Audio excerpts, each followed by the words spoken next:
Okay, Jeffrey, this is your presentation, so we're gonna start with you, okay? Okay, teacher. Good afternoon. Today I'm going to talk about history of second language learning, the 1950 and 1960. And I'm gonna share some key theories, methods, historical context. Well, Okay.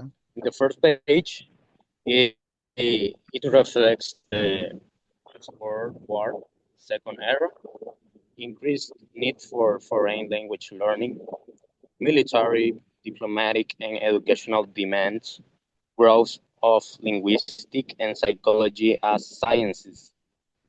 Um, well, you know that the historical context is it was based on Second War when that this has been a great evolution.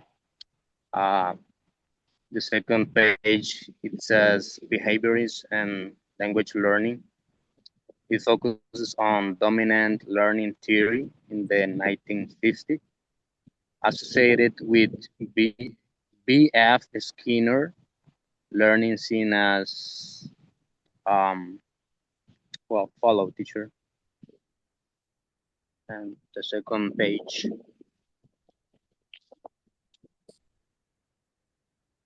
This Can you one, continue to the next page, teacher? the structural Yeah, the linguistics. Skinner. Well, learning seen as habit formation, emphasize on repetition, imitation, and reinforcement. This has contents has introduction of behaviorism, foundational principles, behaviorism, and language acquisitions. Um, can you continue to the third page, teacher? Yeah, it is there. The structural linguistics, right? Yeah, this is the structure. Well, this is the structural linguistic. It focuses on the structure of language. Language analyzed as patterns of sound and grammar, influence teaching materials and syllabi. Emphasize on spoken language. This is a short definition of structuralism. In the 1916, structuralism it is a approach to literary analysis grounded in a structural linguistic, the science of language by utilizing the techniques, methods, and vocabulary of scientists. View of how we achieve meaning not only in the little words but also in every form of communication and social behavior. Um, Next teacher. Yeah, it is there. Well, and in this page, it reflects the audiolingual methods, most popular teaching methods of the era based on behaviorism and structural linguistics. Audiolingual method. The audiolingual method is a style of teaching used in teaching foreign language. It is based on behaviorist theory, which prophecies that certain traits of living things, in this case human could be trained through through a system of reinforcement. Correct use of a trait will receive positive feedback, while incorrect use of what trait will receive negative feedback.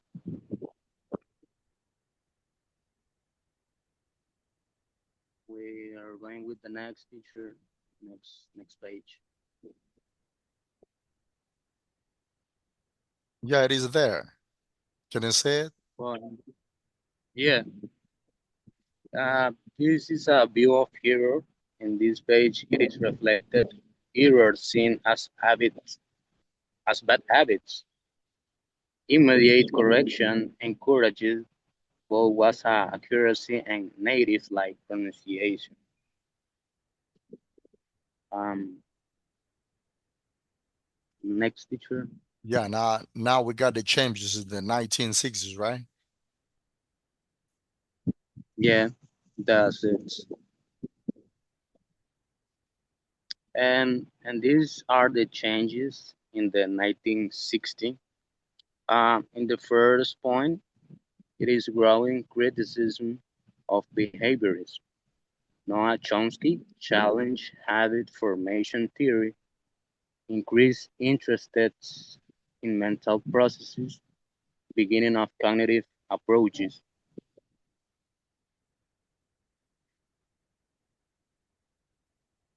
And this is the last one, teacher. It is legacy of the 1950 and 1960.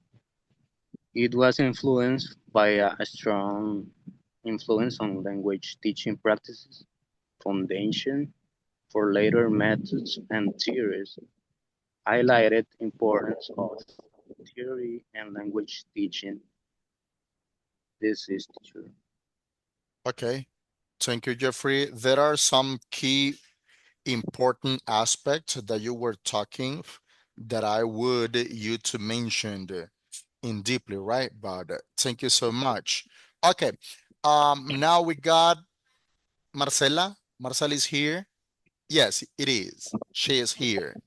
So we're gonna continue with Marcela. Um, okay, to Okay, embrace teacher. to embrace the time that we got. Okay, go ahead. Just tell me to change the slides, okay? Okay. And good afternoon, everyone. Afternoon. Today we are going to talk about the history of second language learning, focusing on the 1950s and 1960s. Let's start. And what is a second language learner? Second language learning means learning a language after your first language. During the 1950s and 1960s, it became very important because of global events and the need to communicate with people from other countries. The next teacher. Historical context. After World War II, countries needed people who could speak foreign languages for military, political, and diplomatic purposes. The Cold War also made language learning very important, so teaching methods focus on efficiency and speed. The next, linguistic and psychological influences. During this period, language teaching was influenced by two main ideas: structural linguistics, which focus on grammar patterns, and behaviorism from psychology, which believe that learning happens through repetition and forming habits.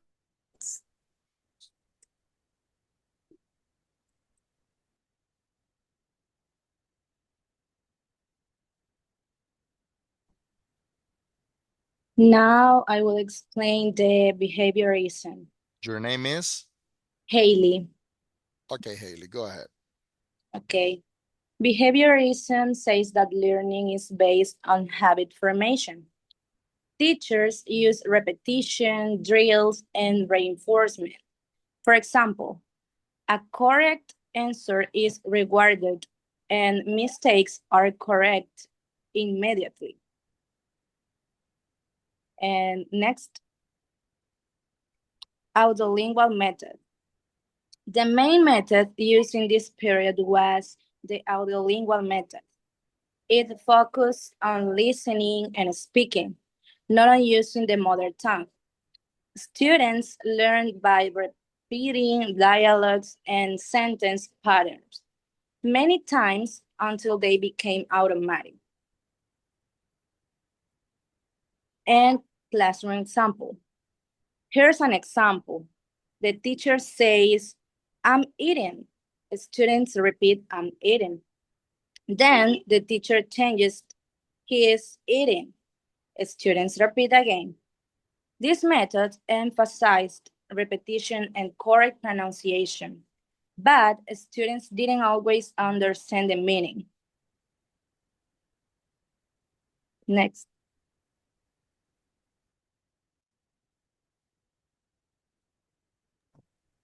Can you listen to me, teacher? The next, right? Yeah. Okay, go ahead. Okay. Now, advantage.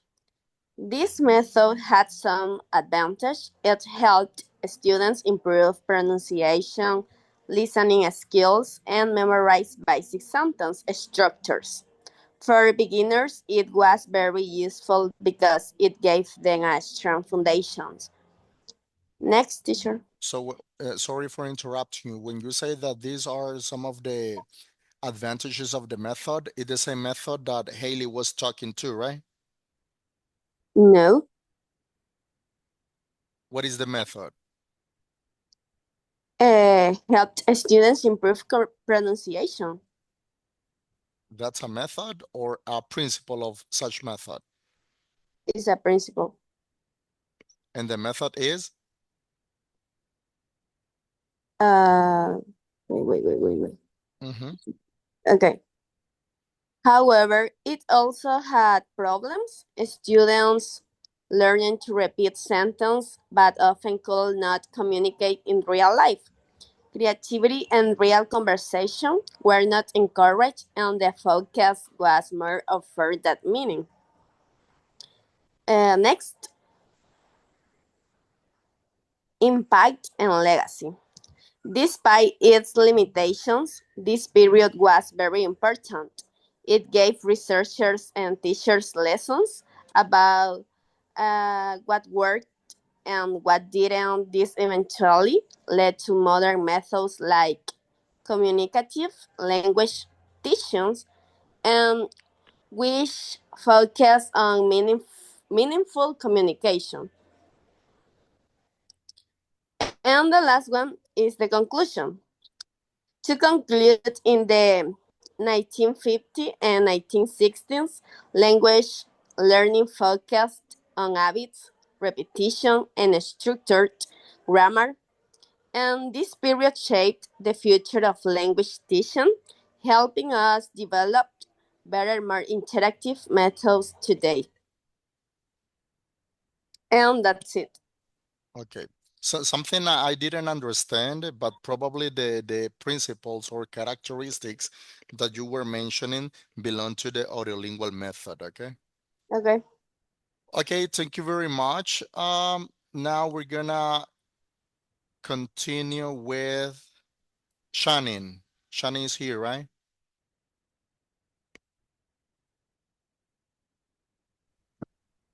Yes, teacher.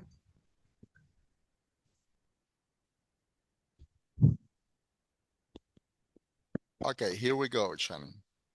Okay. Good afternoon, teacher and classmate. Afternoon. My classmate Camila and I are going to talk about the history of second language learning. To start, we are going to centrate the exposition for the past, the early days, grammar and translation. So to understand what happened in the 50 and 60, we are going to move in the past. In the past, language learning was influenced by the study of Latin. The main goal wasn't not to speak, but to develop intellectual discipline. Students focus on analyzing grammar and translation classical texts. This leads to grammar translation method. In the 19th century, this approach was very strict. A student has to memorize rules and translate individual sentences into their own language. The first revolution was continual, that is the direct method. By the end of the 19th century, things began to change with the reform movement. Experts start to argue that language is about sound and communication. This rebellion created the direct method. It is golden rule that it was simple. The students' native language was completely forbidden in class. Instead, teachers used objects and gestures to teach in more natural and spontaneous way. A program, a, pro, a, pro, a pragmatic shift, the reading approach between the 20th and 40th century, the reading approach became popular. This happened because it was difficult to find enough teachers who were fluent enough for the direct method. This model was more practical. It is focused only on understanding technical or literary texts. At times, people assume that very few students would actually travel abroad, so speaking wasn't a priority. Um, we'll continue with the turning point, that is the Army method. The real change came during World II with the Army method. Because of the urgency of the war, the military needed a fast system. They used intensive repetition and practice with native speakers. It was so successful that after the war, it was brought into regular school. This became the foundation for the audiolingual method of the 15th century, which focused on habit formation and drills.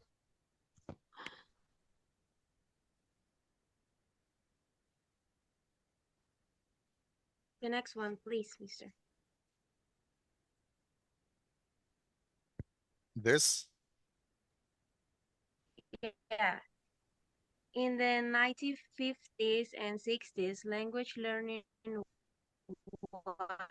was based on behaviorism. Learning a language meant forming habits through repetition, and errors were not allowed. The audiolingual method was focused on listening and speaking first. In the late 1960s, Noam Chomsky criticized this view. He said humans have an innate ability to learn language, and that language is creative, not just repetition. In the 1970s, the focus changed to the learner. Researchers introduced ideas like interlanguage, where learners create their own system, and errors were seen as part of learning. Then Krashen emphasized comprehensible input, and humanistic approaches highlighted emotions in learning. The next one, please.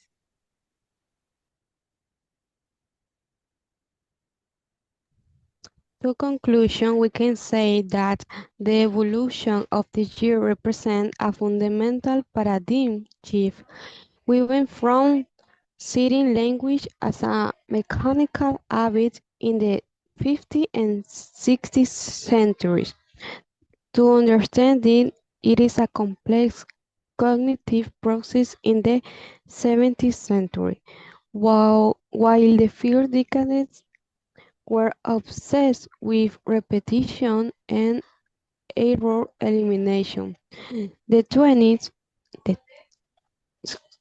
sorry, the 70s taught us that the student is an active processor and that error is in a fact an indispensable piece of intellectual progress. In short, we stop trying to program the student to begin to understand how his mind builds, in a creative way, a new language. Thank you. Okay, thank you, girls. Thank you. We're gonna move on to Emilio's presentation.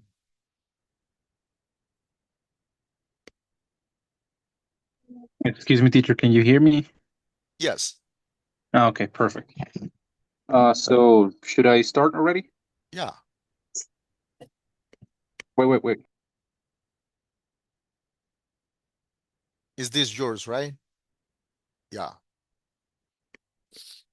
Yeah, this is the one. Okay, so good afternoon, everyone, teacher and classmates. Today Afternoon. we're going to present Krashen's method, more specifically the affective filter hypothesis.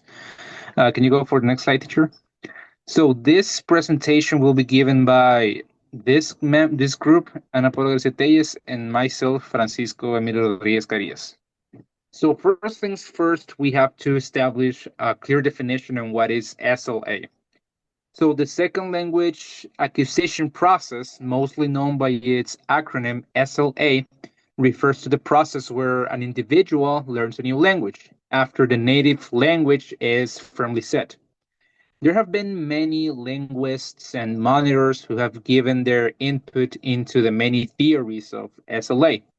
However, today it is Stephen Krashen, an educational researcher, linguist, and political activist, who brings relevance to the conversation with his affective filter hypothesis that states that second language acquisition, relies on multiple variables that directly contribute to this learning method.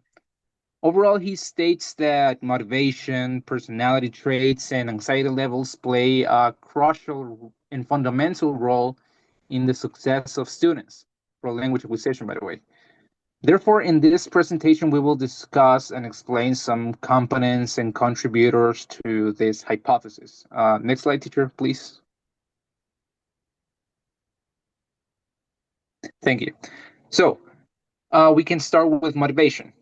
To define motivation, first things first, many educators consider that motivation is the pillar to ensure success in language learning, since it shapes the way in which students set their goals and pursue them. It can be defined as one's desire to master the abilities and skills of a second language in order to feel the self satisfaction of completing such activity. Well, according to Krashen, alongside with Gardner, there are two types of motivations, which are integrative motivation and instrumental motivation. First of all, we have integrative motivation. As you can see in the slide, it is possible to define it as the desire of integrating a second language into someone's knowledge, to with the sole objective of expanding community and culture belonging while socializing in different contexts. This type of motivation is targeted to a personal goal and social implications. These learners tend to put more effort into difficult tasks that are found when facing new challenges in their learning process. Now, the other one that we have is instrumental motivation. In this case, instrumental motivations, learners decide to acquire a second language as means to practical purposes instead of social targets and community integration. These goals are mostly meant to enhance their professional chances at a better career or job opportunity and obtain a higher social status. The instrumentally motivated learners are often bound to perform exclusively for external rewards and fulfillment. In a nutshell, their targets are unrelated to personal purposes and self validation. Overall, we can say that instrumental and integrative motivation can seem like two separated subjects that are completely opposed to each other, but instead they are seen as two sides of the same coin, as the same coin, sorry. Now, why is this? Because they are even considered to be advantages if combined in the entirety of the second language acquisition process. Can you go for the next slide, teacher, please? Yeah. Now, following the motivation, we have attitude. Now, attitudes can be conceptualized as the manner in which you think or react to a situation. In addition, attitude is structured by three main components, which are affect, cognition, and behavior. The three of them may influence class participation in different manners. For example, we have that language learners with positive attitude towards tend to learn at a quicker pace than the ones that present a negative attitude. Also, we can say that it dictates compromise and persistence. Why is that? Because those that keep their persistence and steadiness in learning a new language are prone to overcome challenges in SLA. And lastly, we can say that learners with positive attitude are more active in participation to tend to have intend, sorry, to have high grades while doing so. So that's all for my part. I will leave you with Ana Garcia, who will explain some more components about the SLA. Okay, thank you, Emilio. Okay, let's talk about the anxiety, which is another factor in SLA. Okay, basically the anxiety is a negative emotion reaction that occurs when students feel so nervous or afraid to use a new language. For instance, many students can worry about making mistakes and they feel tense or uncomfortable when they don't understand another language. Therefore, anxiety can make learning harder and affect how well they perform.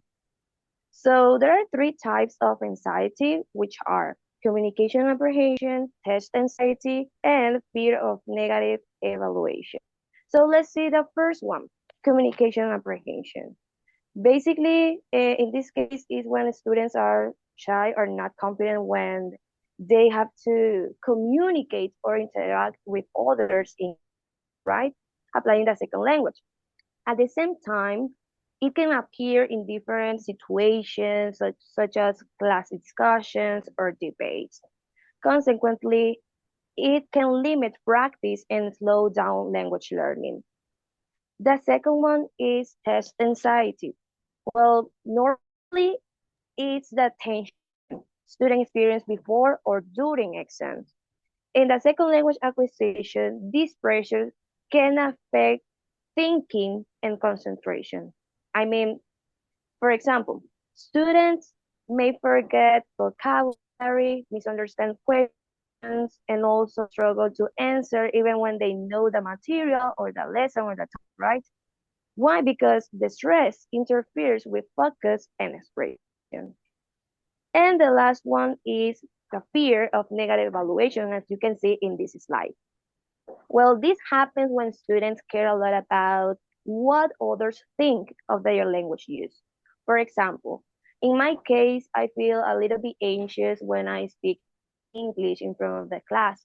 Why? Because sometimes I think, hey, people can judge me. Just to clarify, it's not easy for me to lead my anxiety, but I've been trying. I've been trying to deal with not letting it control me. And now let's talk about the self-confidence, which is the last factor. First of all, I would like to say that personality plays an important role in learning a second language. Why? Because it's very important to know how can help the students, but also self-confidence in one of the most important traits. For example, learners with self-confidence and a positive view of themselves do better. Why? Because they are willing to try new things, speak a foreign language, and learn more. Next, teacher. Next slide, please. Thank you. To sum up, guys, teacher, Krashen's hypothesis about the affective filter is very useful for SLA. Why? Because teachers can improve learning by understanding how students' emotions, feelings, and attitudes affect language acquisition. Taking into account efficient teaching methods or strategies that help students participate every single day in that classroom, and also achieve more effective language learning by always showing interest in them. And just be careful, because these feelings can either help or block learning. Thanks for your attention. Thank you very much. Now let's move on with Isamar. Yes, teacher. Isamar, you only got 3 minutes, okay? Good afternoon, teacher. Afternoon. Good afternoon, teacher. We are going to talk about the affective filter hypothesis. My classmates are Cecia, Isamar, and I, Scarlett. Okay, go ahead. Who is, who is Stephen Crafton? Next, teacher. Stephen Crafton is an American linguist and professor, famous for his work in second language acquisitions. He focuses who people naturally acquire in the second language. Next, teacher. Is the monitor motors. The monitor motor is the theory process by Crafton that explains how language are acquired, not learning. Is the main of 5 main hypotheses.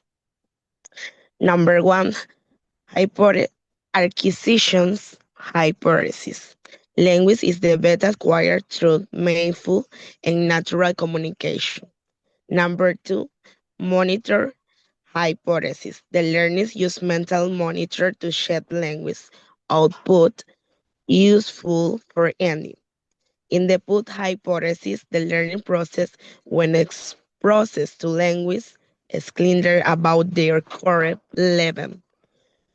Number four, in affecting filters hypothesis, the learners need to be relapsed. Number five is the natural order hypothesis, the learned a language. Next, teacher. Yes. Difference between acquisition and learning. Acquisition is natural process of developing a language through explored and the means full use. The learning is compositions, formal process focused on studying rules and grammar. Now I would like to give the floor to my group member, Cecia, who will talk about the next topic.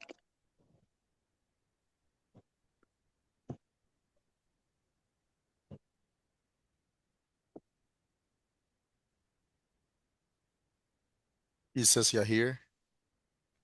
Okay, the impact hypothesis.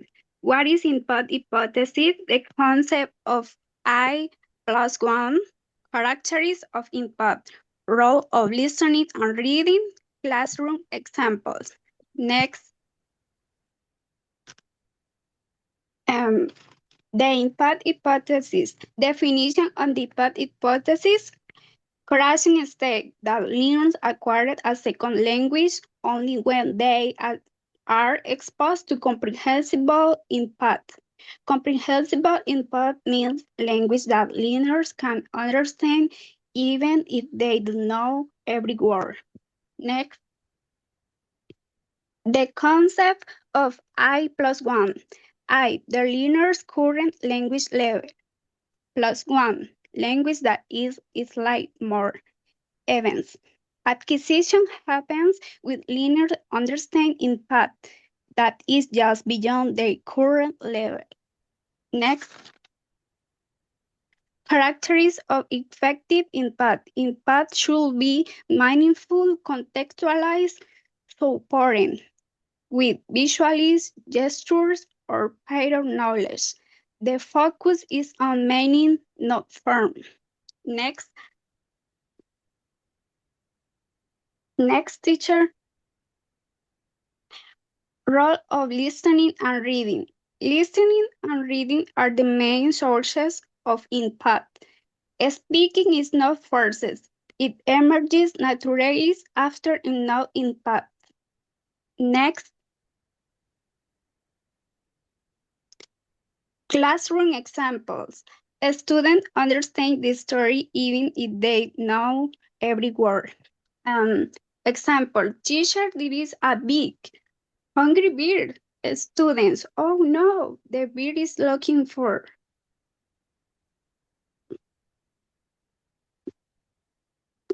Thank you.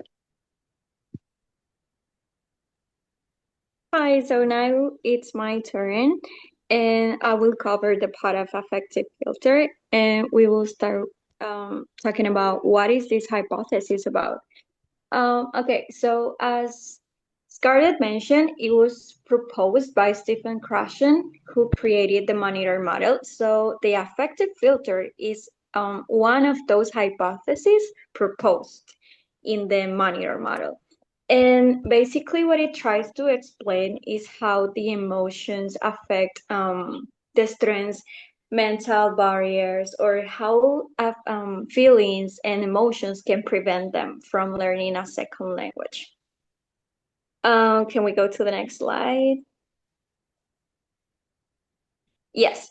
So as you can see there, we have two types of affective filter, and basically high affective filter is when you have a lot of negative emotions and that blocks your brain from learning. So input, the information that you're receiving or the knowledge, you cannot process that due to your emotional barriers, let's say.